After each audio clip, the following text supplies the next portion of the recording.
प्रधानमंत्री नरेंद्र मोदी ने आज अपने मन की बात कार्यक्रम में एक बार फिर आत्मनिर्भर भारत के संकल्प को दोहराया। आत्मनिर्भर भारत अभियान के तहत नौजवानों से अपील की है कि वे देश में ही बनाएं नए नए गेम्स। गृह मंत्रालय ने अनलॉक 4 के लिए जारी किया दिशा निर्देश। चरणबद्ध तरीके से चलेगी मेट्रो ट्रेन। सामाजिक, शिक्षा, खेल, मनोरंजन, सांस्कृतिक, धार्मिक और राजनीतिक और अन्य गतिविधियों को प्रतिबंधों के तहत आयोजित करने की दी जाएगी अनुमति। मुख्यमंत्री योगी आदित्यनाथ ने गोरखपुर में कहा कि प्रदेश में कोविड-19 उन्मूलन के लिए जब तक सक्षम दवा नहीं विकसित होती तब तक सरकार करती रहेगी रोकथाम के लिए हर स्तर पर प्रयास।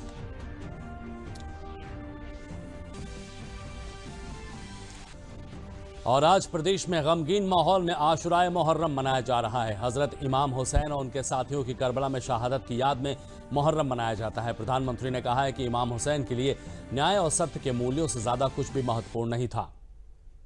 नमस्कार, मैं विजय श्वास और अब समाचार विस्तार में, जिसमें सबसे पहले बात प्रधानमंत्री के मन की बात की। प्रधानमंत्री नरेंद्र मोदी ने आज अपने मन की बात कार्यक्रम में एक बार फिर से आत्मनिर्भर भारत के संकल्प को दोहराया। हर बच्चे के मानसिक विकास में बेहद अहम भूमिका निभाने वाले खिलौनों पर बात करते हुए पीएम ने कहा कि भारतीय खिलौनों के लिए अब लोकल से वोकल होने का वक्त आ गया है। पीएम ने आत्मनिर्भर भारत अभियान के तहत नौजवानों से अपील की है कि वो देश में ही नए नए गेम्स बनाएं। मन की बात कार्यक्रम के माध्यम से भारत को खिलौना उद्योग का बहुत बड़ा हब बनाने का आह्वान करते हुए प्रधानमंत्री नरेंद्र मोदी ने कहा कि 7 लाख करोड़ रुपए के वैश्विक खिलौना उद्योग में देश की साझेदारी बहुत कम है और इसे बढ़ाने के लिए सबको मिलकर मेहनत करनी होगी। प्रधानमंत्री ने कहा कि लोकल खिलौनों के लिए वोकल होने का वक्त है। उन्होंने पर्यावरण के अनुकूल खिलौने बनाने पर जोर दिया। Global toy industry 7 lakh crore रुपए से भी अधिक की है। 7 लाख करोड़ रुपयों का इतना बड़ा कारोबार, लेकिन भारत का हिस्सा उसमें बहुत कम है। खिलौनों के साथ हम 2 चीजें कर सकते हैं। अपने गौरवशाली अतीत को अपने जीवन में फिर से उतार सकते हैं और अपने स्वर्णिम भविष्य को भी संवार सकते हैं। मैं अपने स्टार्टअप मित्रों को, हमारे नए उद्यमियों से कहता हूं, टीम अप फॉर टॉयज। आइए मिलकर खिलौने बनाएं।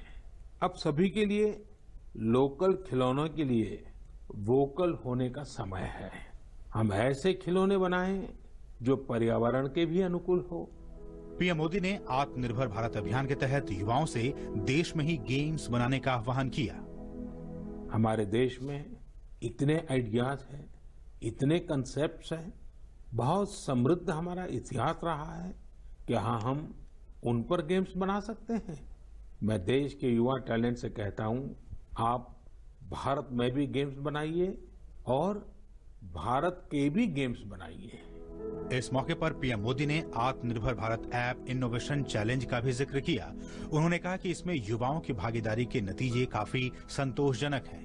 बच्चों के साथ साथ बड़ों के लिए कई ऐप बहुत लाभकारी हैं। यही नहीं, अब हम अपनी मातृभाषा के जरिए अपनी बात रख सकते हैं। एक ऐप है कुटुकी किड्स लर्निंग ऐप। ये छोटे बच्चों के लिए ऐसा इंटरेक्टिव ऐप है जिसमें गानों और कहानियों के जरिए बात बात में ही बच्चे मैथ, साइंस में बहुत कुछ सीख सकते हैं। इसमें एक्टिविटीज भी हैं, खेल भी हैं। इसी तरह एक माइक्रो ब्लॉगिंग प्लेटफॉर्म का भी ऐप है। इसका नाम है कू, KOO कू। इसमें हम अपनी मातृभाषा में टेक्स्ट, वीडियो और ऑडियो के जरिए अपनी बात रख सकते हैं, इंटरेक्ट कर सकते हैं। एक और ऐप है स्टेप सेट गो। ये फिटनेस ऐप है। अब कितना चले, कितनी कैलोरीज बर्न की, ये सारा हिसाब ये ऐप रखता है और आपको फिट रहने के लिए मोटिवेट भी करता है। कई बिजनेस ऐप्स हैं, गेम्स के ऐप्स हैं, जैसे E=, books and expense, Zoho workplace, FTC talent. आप इनके बारे में नेट पर सर्च करिए, आपको बहुत जानकारी मिलेगी। आप भी आगे आए, कुछ इनोवेट करें, कुछ इम्प्लीमेंट करें। छोटे छोटे स्टार्टअप्स कल बड़ी बड़ी कंपनियों में बदलेंगे और दुनिया में भारत की पहचान बनेंगे। आज जो दुनिया में बहुत बड़ी बड़ी कंपनियां नजर आती हैं, ये भी कभी स्टार्टअप हुआ करती थी।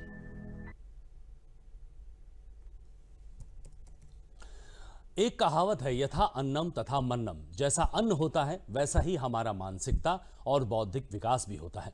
पीएम ने भी आज मन की बात कार्यक्रम में इसे कहावत का जिक्र करते हुए कहा कि नेशन और नरेन के बीच गहरा रिश्ता है। उन्होंने प्राकृतिक आपदा में सहायक की भूमिका निभाने वाले बहादुर डॉग्स के बलिदान को याद किया। शिक्षक दिवस की बात करते हुए और बधाई देते हुए उन्होंने कहा कि कोरोना काल में शिक्षक अपनी जिम्मेदारी बखूबी निभा रहे हैं। मन की बात कार्यक्रम में प्रधानमंत्री नरेंद्र मोदी ने नेशन और न्यूट्रिशन के बीच संबंधों को गहरा बताया और कहा कि पोषण आंदोलन को जन भागीदारी ही सफल बनाती है। जैसे क्लास में एक क्लास मॉनिटर होता है, उसी तरह न्यूट्रिशन मॉनिटर भी हो, रिपोर्ट कार्ड की तरह न्यूट्रिशन कार्ड भी बने, इस तरह की भी शुरुआत की जा रही है। पोषण माह न्यूट्रिशन मंथ के दौरान माय गॉव पोर्टल पर एक फूड एंड न्यूट्रिशन क्विज भी आयोजित की जाएगी और साथ ही एक मीम कंपटीशन भी होगा। आप खुद पार्टिसिपेट करें और दूसरों को भी मोटिवेट करें। साथियों, अगर आपको गुजरात में सरदार वल्लभ भाई पटेल के स्टैच्यू ऑफ यूनिटी जाने का अवसर मिला होगा और कोविड के बाद जब वो खुलेगा और आपको जाने का अवसर मिलेगा, तो वहाँ एक यूनिक प्रकार का न्यूट्रिशन पार्क बनाया गया है। खेल खेल में ही न्यूट्रिशन की शिक्षा आनंद प्रमोद के साथ वहाँ जरूर देख सकते हैं। प्रधानमंत्री ने कहा कि पोषक तत्वों को ध्यान में रखते हुए मौसम के मुताबिक संपन्न आहार योजना बनानी चाहिए और पोषण माह में पौष्टिक खाने और स्वस्थ रहने के लिए सभी को प्रेरित करना चाहिए। स्वतंत्रता दिवस पर प्रकाशित दिलचस्प खबरों पर प्रकाश डालते हुए पीएम ने कहा कि सुरक्षा बलों के पास बहादुर श्वान हैं जो देश के लिए अपने प्राण न्यौछावर कर देते हैं। सोफी और विदा इंडियन आर्मी के श्वान है, डॉग्स है, और उन्हें chief of army staff commendation card से सम्मानित किया गया है। डॉग की डिजास्टर मैनेजमेंट और रेस्क्यू मिशंस में भी बहुत बड़ी भूमिका होती है। भारत में तो national disaster response force NDRF ने ऐसे दर्जनों डॉग्स को स्पेशली ट्रेन किया है। कहीं भूकंप आने पर, इमारत गिरने पर, मलबे में दबे जीवित लोगों को खोज निकालने में ये डॉग्स बहुत एक्सपर्ट्स होते हैं। साथियों, मुझे यह भी बताया गया कि इंडियन ब्रीड के डॉग्स भी बहुत अच्छे होते हैं, बहुत सक्षम होते हैं। इंडियन ब्रीड्स में मुधोल हाउंड है, हिमाचली हाउंड है, ये बहुत ही अच्छी नस्लें हैं। राजपलायम, कन्नी, चिप्पी पराई और कोम्बाई भी बहुत शानदार इंडियन ब्रीड्स हैं। Indian council of agriculture research भी भारतीय नस्ल के डॉग्स पर रिसर्च कर रही है। अगली बार जब भी आप डॉग पालने की सोचें, आप जरूर इनमें से ही किसी इंडियन ब्रीड के डॉग को घर लाएं।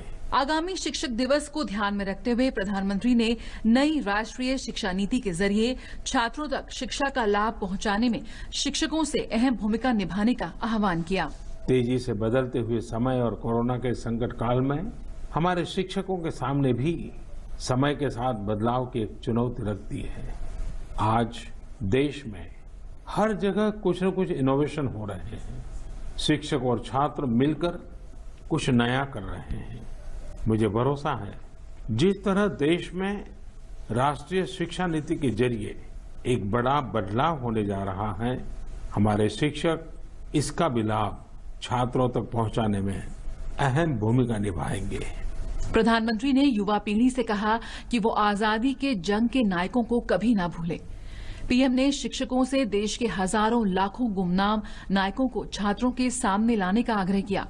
साथ ही देश की विकास यात्रा को आगे बढ़ाने के लिए प्रधानमंत्री ने देशवासियों से 2 गज की दूरी, मास्क जरूरी संकल्प के साथ स्वस्थ और सुखी रहने की अपील की।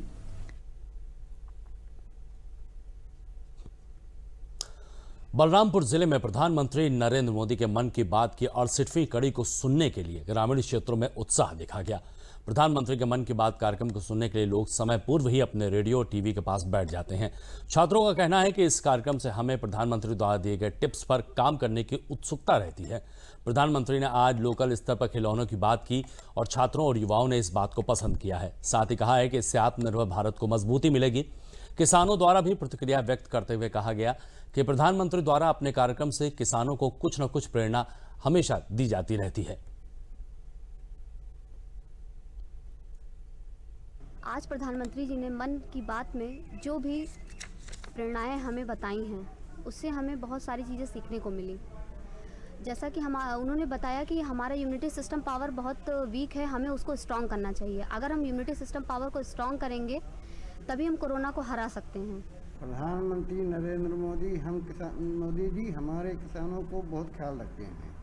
हमें समय समय पर किसान योजना देते हैं, इसीलिए हम किसान भाई हर प्रधानमंत्री की वाणी को सुनते हैं।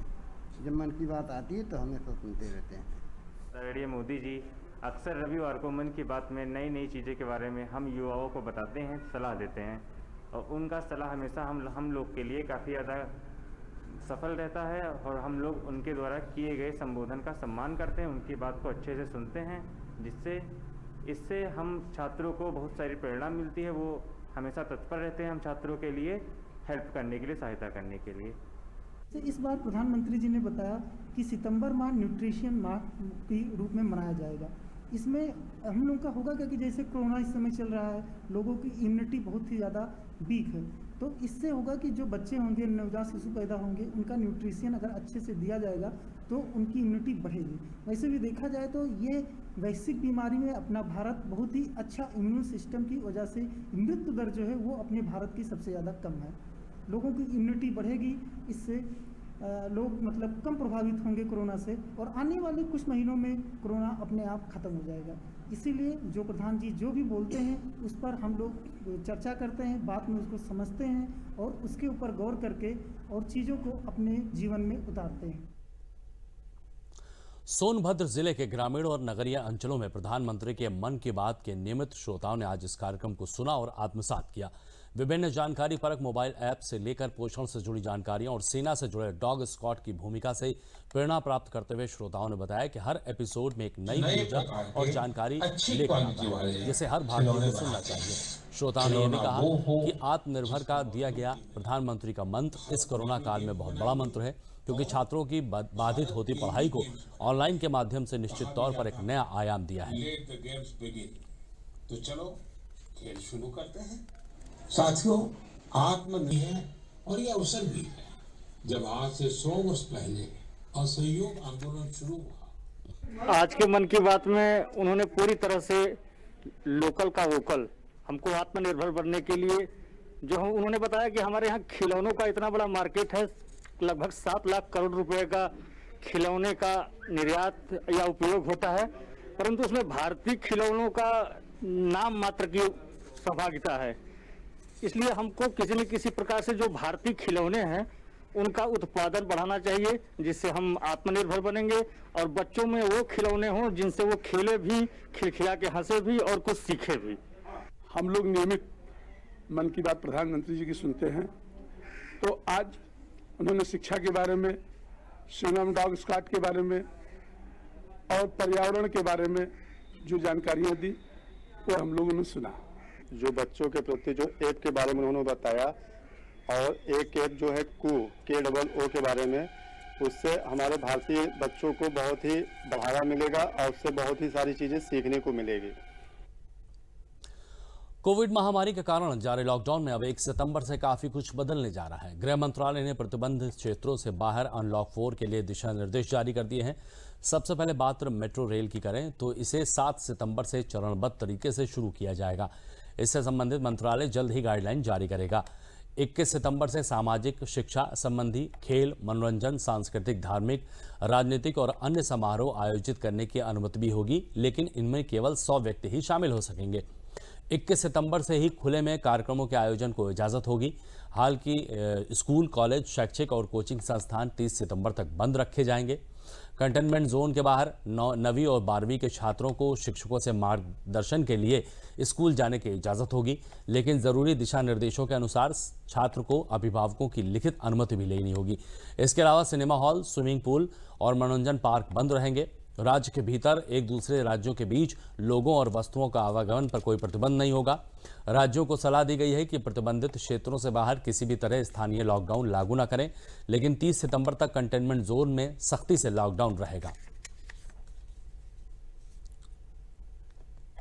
गोरखपुर में मुख्यमंत्री योगी आदित्यनाथ अपने गृह जनपद में 2 दिवसीय दौरे पर आने के बाद प्रेस वार्ता करते हुए उन्होंने कहा कि कोविड-19 के उन्मूलन के लिए प्रदेश सरकार और देश में हर स्तर पर प्रयास किए जा रहे हैं।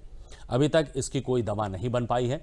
जब तक इसकी कोई दवा सुचारू रूप से नहीं बन पाती, तब तक हम लोग इसके रोकथाम और उन्मूलन के लिए जागरूकता के माध्यम से कार्य करते रहेंगे।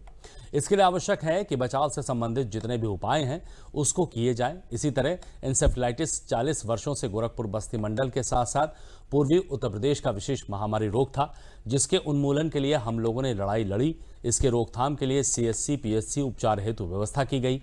इंसेफ्लाइटिस की बीमारी में कमी आई है। जहां हर वर्ष 1200 से 1500 बच्चे मरते थे, उनकी मृत्यु दर घटकर बहुत कम हो गई है। इसी तरह डेंगू, डायरिया, चिकनगुनिया रोग भी अपना पांव फैला रहे हैं। इसके लिए भी उनके उन्मूलन के लिए प्रदेश सरकार पूरी तरह से कटिबद्ध है।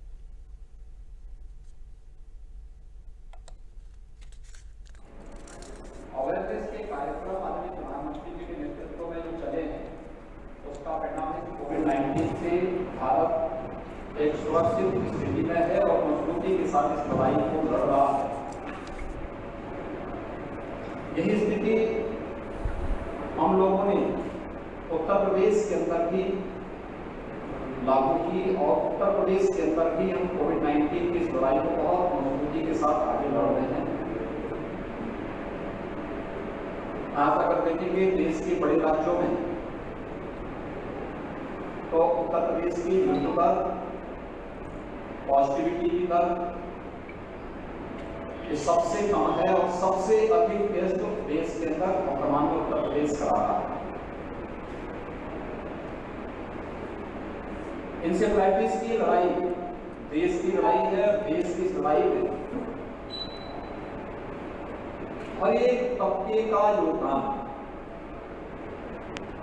जिस मजबूती के साथ मिला है, अपने प्रधानमंत्री जी के आह्वान पर पूरा देश मिलकर के इस लड़ाई को जिस मजबूती के साथ लड़ा है, उसका पालन हमें तब तक करना होगा जब तक कोई वैक्सीन या इसके लिए कोई दवा उपलब्ध नहीं हो जाती है। और हमें इस लड़ाई को लड़ने के लिए व्यापक जागरूकता के कार्यक्रम के साथ जुड़ना पड़ेगा। देश में सरकार के प्रयासों से कोविड-19 की स्थिति में सुधार हो रहा है। स्वास्थ्य मंत्रालय के अनुसार देश में कोविड-19 से रिकवर होने की दर 76.61% हो गई है, जबकि कोविड-19 से मृत्यु दर में लगातार गिरावट जारी है, जो 1.79% हो गई है। बीते 24 घंटों में देश में कुल 64,935 लोग कोरोना संक्रमित से स्वस्थ हो चुके हैं। देश में अब तक कुल 27,13,933 लोग कोरोना को मात दे चुके हैं। इसके साथ ही पिछले 24 घंटों में 10,55,000 से ज्यादा लोगों को टेस्ट किया गया है। प्रदेश में कोविड-19 की जांच के साथ मामले भी बढ़ रहे हैं, लेकिन सरकार इसको लेकर पूरी तरह से गंभीर है। इसके लिए शनिवार रविवार को पूरी तरीके से कठोरता के साथ बंदी की जा रही है।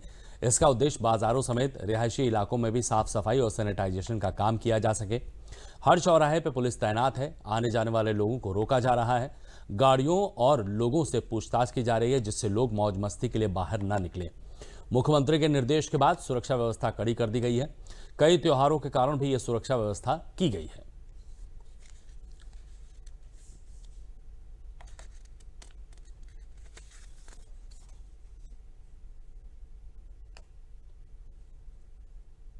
बिल्कुल हम लोगों ने बिल्कुल एकदम पुलिस विभाग इसको लोगों को रोक करके और उनसे पूछा जाता है कि आप कहाँ जा रहे हैं। अगर कोई सटीक जवाब देता है, जिससे कोई ऑफिस वगैरह जा रहा है, कोई कार्ड वगैरह दिखाता है अपना, तो उसको छोड़ दिया जाता है। और बाकी लोग जो घूमने वाले निकले हैं, खास करके नए लड़के, उनका तुरंत वहीं पे चालान किया जाता है। उसके बाद उनको अग्रिम भेजा जाता है आगे। कोविड के बढ़ते मरीजों की संख्या के बीच उत्तर प्रदेश सरकार ने शनिवार और इतवार को बंदी का ऐलान किया। इसका उद्देश्य साफ सफाई और लोगों को सुरक्षा देना है। आज भी देख लीजिए कि पूरी तरीके से हम हजरतगंज चौराहे पर खड़े हैं, जहां सुरक्षा के व्यापक बंदोबस्त किए गए हैं। आने जाने वाले लोगों की चेकिंग की जा रही है। कम से कम लोग बाहर निकलें, इसके लिए पुलिस हर चौराहे पर तैनात है। और सरकार का केवल उद्देश्य ये है कि जो लोग भीड़ में निकल रहे हैं उनको सचेत रखा जाए और उनकी जो कोविड से होने वाला संक्रमण है उसको रोका जा सके। कैमरामैन रामजी वाजपेयी के साथ रामेंद्र सिंह, डीडी न्यूज, लखनऊ। अलीगढ़ जनपद के खैर स्थित अंडला में 56 एकड़ में डिफेंस कॉरिडोर को लेकर निवेश प्रक्रिया शुरू हुई है। अब तक 10 उद्यमियों ने प्रथम फेज में लगभग 400 करोड़ का निवेश किया है। रक्षा उपकरणों के कल पुर्जे बनाने वाले उद्यमी व निवेशकों का कहना है कि स्वदेशी रक्षा उत्पादन से उद्यमियों को बड़े स्तर पर काम मिलेगा। इससे जहां यहां का मध्यम, लघु और कुटीर उद्योग विकसित होगा, लोगों को रोजगार भी यहां मिलेगा। जिलाधिकारी चंद्रभूषण सिंह का इस पर कहना है कि डिफेंस कॉरिडोर को लेकर संभावनाएं ज्यादा हैं। कई सारे लोग जो वहां पर जमीन चाहते हैं, इसके लिए यूपीडा को प्रस्ताव भेजा है। अंडला की जमीन के विकास के लिए संबंधित कार्यदायी संस्था यूपीडा द्वारा सभी विभागों को जल्द से जल्द कार्य करने के निर्देश भी दिए गए हैं।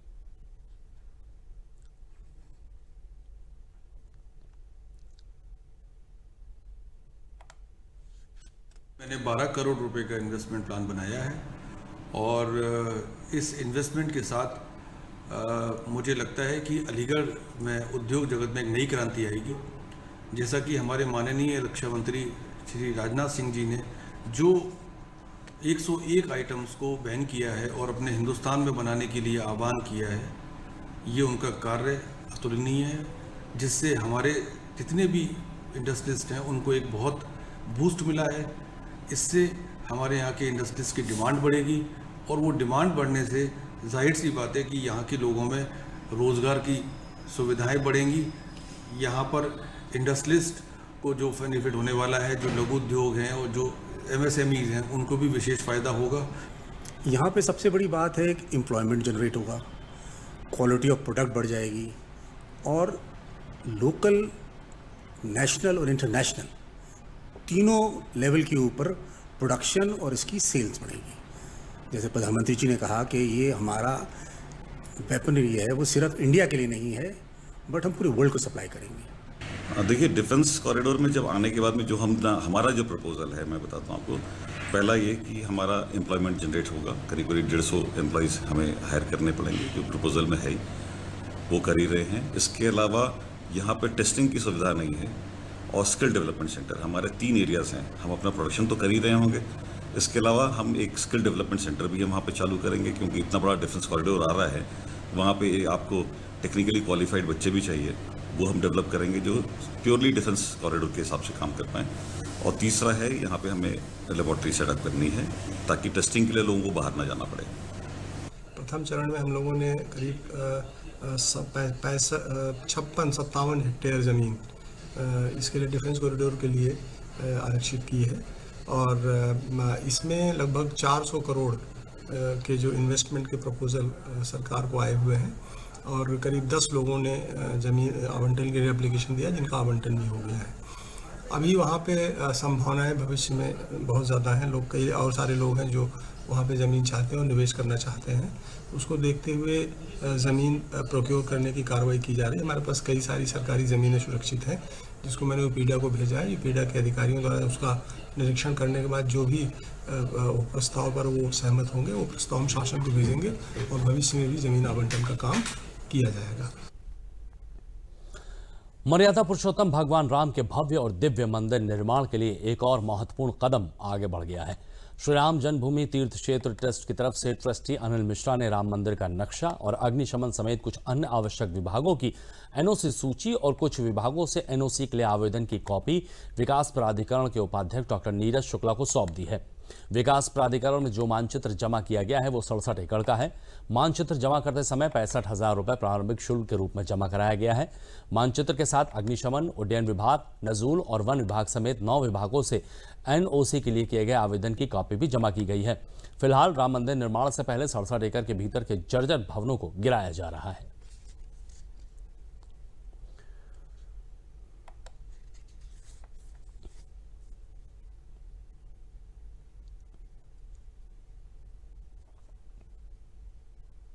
के नक्शे को विकास प्राधिकरण से स्वीकृति के लिए अपने अन्य सभी आवश्यक दस्तावेजों के साथ आज डॉक्टर अनिल जी मिश्रा, जो राम जन्मभूमि तीर्थ क्षेत्र के ट्रस्टी हैं, उनकी ओर से विकास प्राधिकरण के उपाध्यक्ष और विकास प्राधिकरण के सचिव को सौंप दिया गया है। शेष आगे की प्रक्रिया वैधानिक रूप से जैसा होगी उन पर निर्भर करेगा। परिसर में जो काम हो रहा है वो काम अलग है, उसका नक्शे से कोई संबंध नहीं है। नक्शा और वो काम का कोई विरोधाभास नहीं है, दोनों काम ठीक समय से चल रहे हैं। जैसे मंदिर जितने हिस्से में बनना है उतने हिस्से में जो पुराने जीर्ण शीर्ण स्थान हैं, जो अधिग्रहण में हैं, जो अब ट्रस्ट की संपत्ति हो गए हैं, उनको वहाँ से हटाना, वहाँ जो देवता विराजमान हैं उनको सुरक्षित मंदिर में रखना कहीं और उनकी विधि विधान से सेवा पूजा करना, ये काम एक अलग है, वो काम अलग है। आशुराए मुहर्रम आज देश में गमगीन माहौल में मनाया जा रहा है। हजरत इमाम हुसैन और उनके साथियों की शहादत की याद में मुहर्रम मनाया जाता है, जिन्होंने सच्चाई और न्याय के लिए करबला में अपने प्राणों का बलिदान दे दिया था। प्रधानमंत्री नरेंद्र मोदी ने मुहर्रम पर ट्वीट किया है और इमाम हुसैन के बलिदान को याद किया है। पीएम ने कहा है कि इमाम हुसैन के लिए न्याय और सत्य के मूल्यों से ज़्यादा महत्वपूर्ण कुछ भी नहीं था। समानता और निष्पक्षता पर उनका जोर उल्लेखनीय है और बहुत लोगों को ताकत भी देता है। आज यौम आशुरा गमगीन माहौल में मनाया जा रहा है। इमाम हुसैन और उनके 72 साथियों की करबला के मैदान में हक और इंसानियत के लिए दी गई कुर्बानी की याद में 1400 साल से इमाम हुसैन की शहादत की याद में हर साल मजलिसों आयोजित होती हैं और जुलूस निकाले जाते हैं। लखनऊ को आज़ादारी का मरकज कहा जाता था। यहाँ शाही जुलूस नवाबी ने अवध के दौर से निकल रहे हैं। इस बार कोरोना वायरस के चलते सब कुछ सीमित होकर रह गया है। इमाम हुसैन का गम खुलकर न मनाने का भी गम आज़ादारों में देखा जा रहा है। आज 14 साल के इतिहास में पहली बार ऐसा हुआ है कि पहली बार 10वीं मुहर्रम को एक वायरस की वजह से ताज़ियत दफन नहीं हो सके। मुहर्रम पर शिया धर्मगुरु मौलाना सैफ अब्बास ने कहा कि बहुत बुरा वक्त है, हम आज ताज़िया अभी दफन नहीं कर पा रहे हैं। उन्होंने कहा देश और दुनिया से इस वायरस के ख़त्म होने की बस दुआ की जा रही है।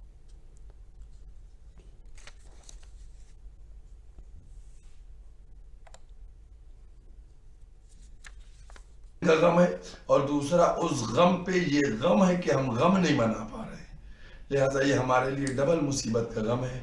बस यही दुआ करते हैं कि कोरोना ख़त्म हो, फिर हम इराम का शहादत के मौके पर आशूरा नहीं मना सके तो चेहलुम मना लें। अंबेडकर नगर में खेल दिवस के अवसर पर हॉकी के महान खिलाड़ी मेजर ध्यानचंद को याद किया गया। इस अवसर पर जिला क्रीड़ा अधिकारी नीरज मिश्रा ने कहा कि इस खेल के जादूगर कहे जाने वाले मेजर ध्यानचंद का कल जन्मदिवस था। उनके जन्मदिवस को खेल दिवस के रूप में मनाया जाता है। उन्होंने कहा कि खेलो इंडिया ऐप को सभी लोगों ने लोड कराया जाता है, जिसके द्वारा बहुत सी जानकारियां खेल की मिलती हैं। खिलाड़ी अपने आप अपना स्वतः मूल्यांकन भी कर सकते हैं। इस ऐप में ऑनलाइन प्रशिक्षण भी दिया जाता है। खिलाड़ी कपिल देव ने कहा कि खेलो इंडिया ऐप बहुत ही प्रशंसनीय है।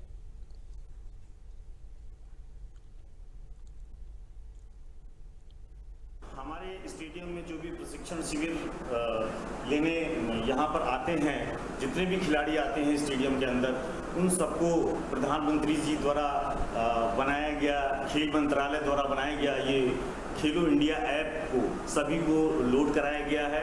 हम सभी अधिकारियों, हमारे सभी कर्मचारियों और पुराने जो यहाँ पे राष्ट्रीय और अंतर्राष्ट्रीय और जो भी स्टेट लेवल के खिलाड़ी, सभी को ये ऐप लोड कराया गया है। उसके अंदर बहुत सी जानकारियाँ मिलती हैं और अपने आप स्वमूल्यांकन की भी उसमें सुविधा बनी हुई है। खेलो इंडिया ऐप आया है प्रधानमंत्री द्वारा, इससे हम लोगों का बहुत फायदा हुआ है और इसमें हम लोग बिना कोच के भी प्रैक्टिस कर सकते हैं। ऑनलाइन प्रैक्टिस भी हो रही है, सारी एक्सरसाइज है किसी भी गेम की। और खेलो इंडिया ऐप से हमें सबसे ज़्यादा फायदा हो रहा है। इंडिया में कहीं भी गेम हो रहा है, हमको इसकी पूरी जानकारी हमको इस ऐप पे प्राप्त हो रही है। और बुलेटिन के अंत में प्रमुख समाचार एक बार फिर। प्रधानमंत्री नरेंद्र मोदी ने आज अपने मन की बात कार्यक्रम में एक बार फिर आत्मनिर्भर भारत के संकल्प को दोहराया। आत्मनिर्भर भारत अभियान के तहत नौजवानों से अपील की कि वे देश में ही बनाए नए नए गेम्स।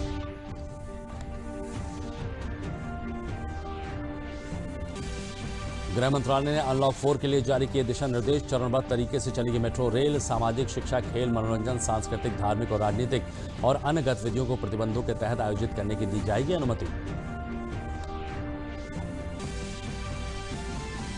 मुख्यमंत्री योगी आदित्यनाथ ने गोरखपुर में कहा कि प्रदेश में कोविड-19 उन्मूलन के लिए जब तक सक्षम दवा नहीं विकसित होती तब तक सरकार करती रहेगी रोकथाम के लिए हर स्तर पर प्रयास।